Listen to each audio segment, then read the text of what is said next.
నమస్తే. నమస్తే.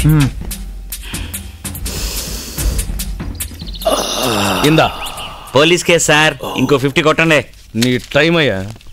Doctor doctor, Kodaikanal police station అని బోర్డు ఉంది. బండి బండి బండి అని చెప్పొచ్చు కదా. చెప్పానండి, మీరు వినిపించుకుంటే కదా. Okay come. పోలీస్ స్టేషన్కి ఎందుకు వచ్చామండి? నిన్ను తిన్నగా రైల్వే స్టేషన్కి తీసుకెళ్దాం అనుకున్నాను, కానీ నువ్వు చేసిన పనికి నీకు ఈ స్టేషన్ కదా. అయ్యో సుబ్రహ్మణ్య, నాకు పోలీసులు అంటేనే భయం. ఇనప టోపీలు తుపాకీలు అంటే భయం అని చెప్పాను కదండి. నాకు పాత సినిమాల్లో ఫ్లాష్ బ్యాక్ లాగా గతం అంతా గుర్తొచ్చి గిర్ర బుర్రని నాకు బుర్ర గిర్రం తిరుగుతుంది నా చెల్లి గురించి ఆలోచిస్తుంటే. అయ్యో మీరు భయపడక్కర్లేదండి, మీ చెల్లెలు చాలా ధైర్యం అని అమ్మాయి. కొంచెం సిగ్గు, అది నన్ను చూస్తేనే. రండి వెళదాం. మీ చెల్లెల గురించి నేను మాట్లాడడం మీకు అసలు నచ్చదు.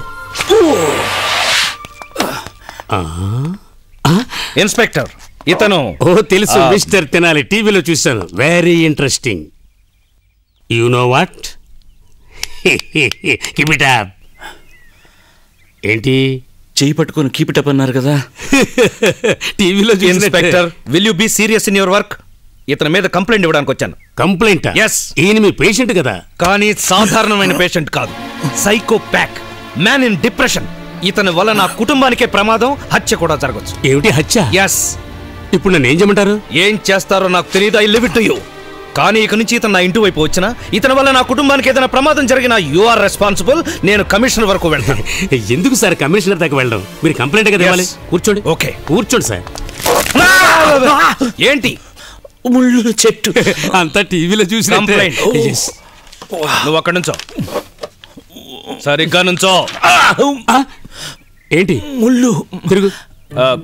ఇక్కడ చూసి కంప్లైంట్ రాసుకోండి సార్. చెప్పండి, ఏమిటి కంప్లైంట్? ముళ్ళు. ముళ్ళు. నువ్వు మాట్లాడద్దు. నువ్వు మాట్లాడద్దు. ముళ్ళు. ఐఎమ్ సారీ, దాన్ని కొట్టేయండి. కొట్టేశాను. I'm doctor Kailash. Doctor Kailash, psychiatrist. పెద్ద పిచ్చి డాక్టరు. ఓ అదా. నిన్ను మాట్లాడొద్దన్నానా? నిన్ను మాట్లాడ ఇది ఇందాకే చెప్పాను ఇన్స్పెక్టర్. ఇదేమో నేను ఇంత ముందు ఇక్కడ చెప్పింది, దీన్ని జరిపోయింది. ఇది అక్కడ.